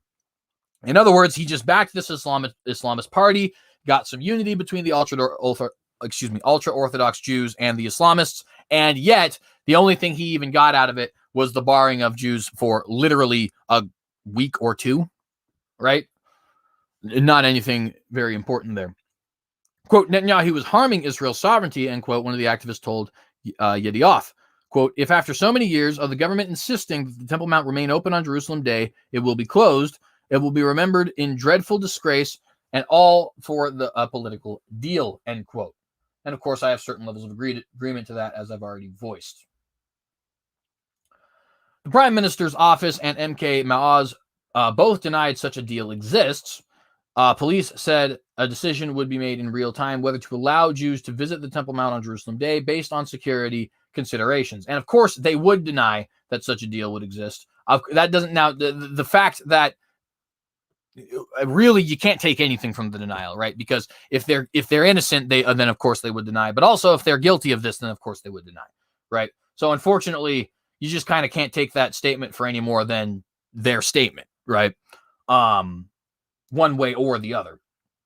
That's sort of the unfortunate thing when it comes to these sorts of things, right? Is like you just kind of take people at their word, right? Do you want to believe the Temple Mount activists who are on the ground, or do you want to believe the corrupt Israeli government? I personally would take the former. Police's Temple Mount closure came as Muslims celebrate the holy month of Ramadan, which often sees increased tensions around the Old City and the Temple Mount site, including this year. And of course, we read about a lot of those. The Temple Mount is the holiest place in Judaism, as the site of the biblical temples, both of them. It is the site of the third holiest shrine in Islam, the Al-Aqsa Mosque. Israel captured the Temple Mount and Jerusalem's Old City in the 1967 Six-Day War and extended sovereignty throughout Jerusalem, and I believe that they do deserve that, to be fair. However, it allowed the Jordanian Waqif to continue to maintain religious authority atop the Mount, where Jews are allowed to visit under numerous restrictions, but not to pray. The Palestinian leadership has a long history of attempting to rally its public in response to alleged Israeli infringements on Muslim sovereignty in the Flashpoint compound. Official Palestinian Authority media often shows visits by religious Jews to the site, which it deems shelter invasions. Tensions in Jerusalem, specifically around the Old City, reached the boiling point last month after police prevented people from congregating outside Damascus Gate at the start of Ramadan, which Arabs said was an inflammatory move that obstructed a long-held tradition of gathering at the site during the Muslim holy month. Authorities later canceled the policy. Additionally, hundreds of Palestinians have marched toward Israeli checkpoints in the West Bank on a nightly basis after the past week, leading to clashes. The IDF is said to have also bolstered its forces in the West Bank during Ramadan. Palestinian Authority President Mahmoud Abbas announced last week that the first Palestinian national elections in 15 years would be indefinitely delayed amid escalating tensions in the region. The delay was pinned on Israel ostensibly refuting to allow East Jerusalemites to vote in the election, which, to be fair, I fully support. You're not an Israeli citizen if you want to actively support Palestine, but nonetheless, while Palestinians view East Jerusalem as the capital of a future state, Israel views the entire city as its undivided capital and views any PA activity in East Jerusalem as a violation of its sovereignty. And as I've said to you before, I do not think that will last. I think in deal, the Jews will be forced to recognize a Palestinian state with a capital in East Jerusalem, as well as internationalizing of the Old City. And that's what they're going to end up having to pay, I think, for the rest of the world recognizing their right to exist, as well as the rest of the world recognizing Jerusalem as their capital. And it's almost sort of a lesson for people in, what happens when, I guess, you rely on outside acceptance, right? Jerusalem is their capital. They should have just left it at that and said, we're not going to recognize you putting your embassy in Tel Aviv, period, end of the conversation. But that's not the way Israel decided to go about it. Now, there's some brief things I want to talk about before we end this, but before I do that, shoot. I thought I was sharing my screen. My apologies. Man, that's annoying. Well, I guess I'll be throwing links in the description, but nonetheless, I thought I was sharing my screen. I'm sorry. Let me go ahead and read some of the comments here. There's a few other things I want to briefly note, and then we're going to go ahead and get out of here. Let's see what we have. Honesty Angel says, you were the only place I get this information. I appreciate you for it. And I appreciate you for your acknowledgement. All glory to God. And I mean that very sincerely, right? All glory to God. I do appreciate you guys appreciating me. Don't get me wrong. But he is the one who deserves all of it. He's the only reason I have this information, the only reason I have the means to give this information to you, and the only reason that you have actually found this channel and listened to it, right? So we give all glory to him. But nonetheless, I appreciate you tremendously. Don't think I'm not appreciating you by any stretch. What else do we have here? God, there's quite a bit of comments, actually. Globally, governments are coordinating to end religious freedom, Nicholas says. I completely concur with that. I think that's obvious, actually.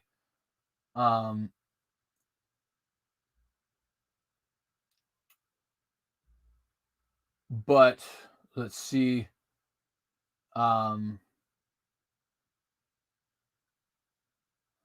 He also says, I hope that is as far-fetched as it sounds about executing Karaites and Messianics. I do as well. However, I got to be honest with you. I am very quickly becoming convinced that it is not far-fetched. Benjamin Netanyahu is just outright ignoring the persecutions that are already existing. It's only a matter of time before those persecutions start being not only ignored, but endorsed. And once they're endorsed, it's only a matter of time before the state starts actually doing it itself. I hate to say that. I hope I'm wrong, but I very genuinely fear that that is the path Israel is going down right now. How does one go bankrupt first gradually and then suddenly? Also completely agree with that. Let's see what we have here. We have some quotes from Revelation chapter 20. And they went up on the breadth of the earth and compassed the camp of the saints about and the beloved city, and fire came down from God out of heaven and devoured them. Amen. Let's see what else we got here. Got some back and forth between Brother Nicholas and HLN. So they trade access in exchange for political power. That is exactly right. That is exactly right. That's exactly what, and we've seen this as a trend, right? That's what the Democrats do with leftists. That's what the Catholic Church did with China. That's what the Israeli government does with the ultra-Orthodox and with the Islamists, right? And it's the reason it's a common trend all across the world is because it's human nature to trade these sort of political favors for political power, right? It's a tale as old as time, really.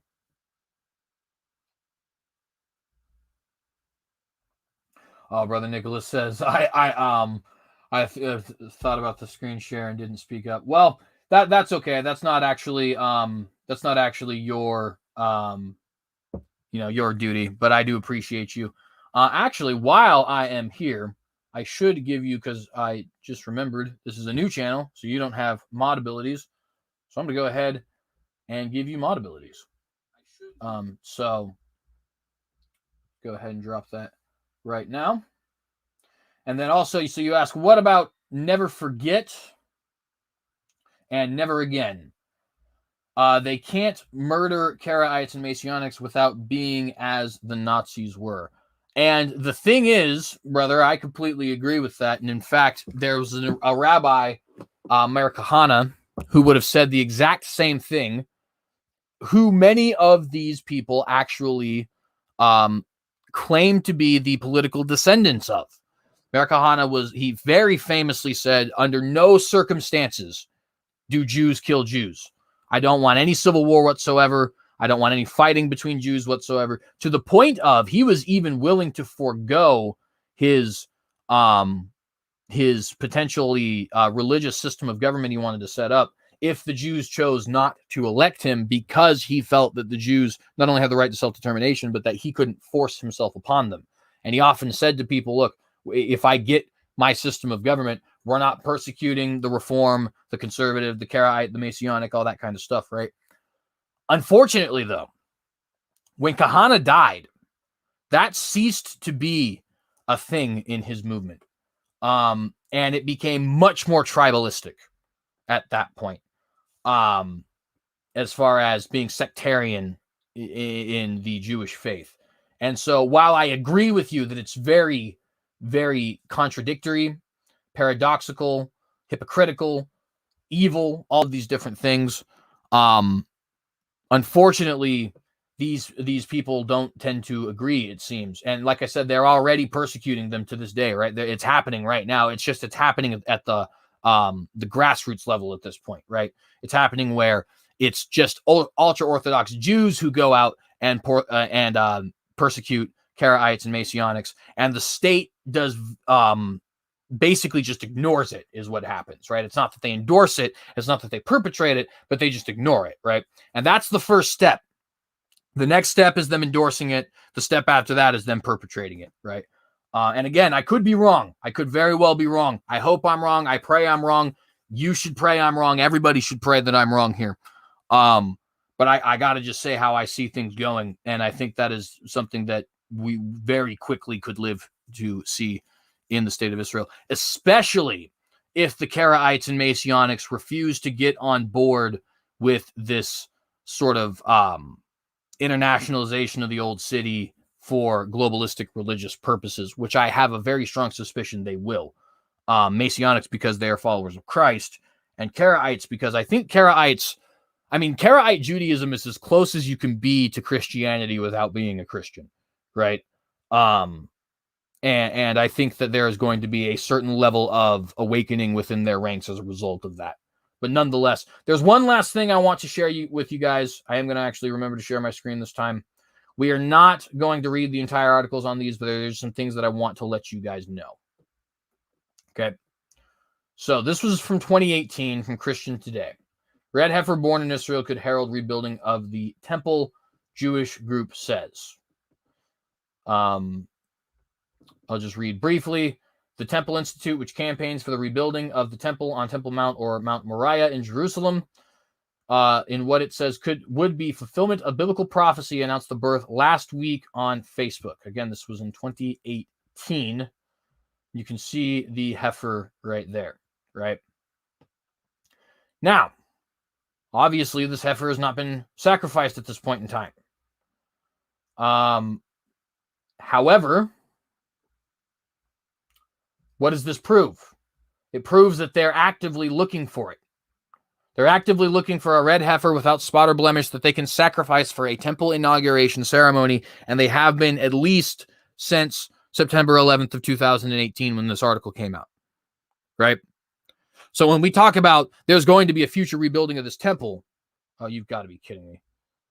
Ads with naked women on, it's disgusting. I don't understand why they have to have that crap on a Christian news article. Anyways, I apologize for that, friends. This proves that the groups here, specifically the Temple Mount Institute, which is the group that we've mentioned, right, is actively seeking a red heifer here so that they can reestablish this temple. We've already seen that they're actively setting up sacrifices for Passover as near to the temple as they can get. We already saw that from another source. Guess what? They're also schooling Levitical priests. This was in August 2nd, 2016. This is 5 years old almost. Temple Institute announces school to train Levitical priests. Yeah, that happened, right? This is a video that is showing a simulation of the rebuilt temple, by the way. That's not a real picture, so don't fear that you have missed the building of a temple. But yes, the Temple Institute, dedicated to reestablishing the Holy Temple in Jerusalem, announced it is opening a school for training Levitical priests for their eventual service in the new temple. Yeah. And by the way, they know who the priesthood is, actually. It's not hard to find. Most people who have Cohen and Kach and Kahana and things of that nature in their name, the reason they do is because they are descendants of the Kohanim or the priests, right? It's very well known who the Levitical priesthood is. That tribal distinction has been kept to this day, just as well as the Judahite tribal distinction has been kept amongst the Jews in general. And so we have here, what have we seen in these articles today, right? We have them sacrificing the Passover sacrifice, at least as near to the Temple Mount as they can. We have them making deals between ultra-Orthodox and Islamists. We have militarization and occupation of the old city. We have the setup of Levitical priesthoods. We have looking for a red heifer. Friends, we are snowballing down, and we have been doing so for quite some time, right? And I've been starting off this show. I ended it with a catchphrase very often of the, in the face of Armageddon, right? And that was in reference to, I think, the signs of the times. But I've been starting off the show now with another one, right? So I have one at the beginning and one at the end, and that is here to tell you that we are living in biblical times. And friends, this is a perfect episode to tell you why I believe we are living in biblical times, why I believe we are in the face of Armageddon.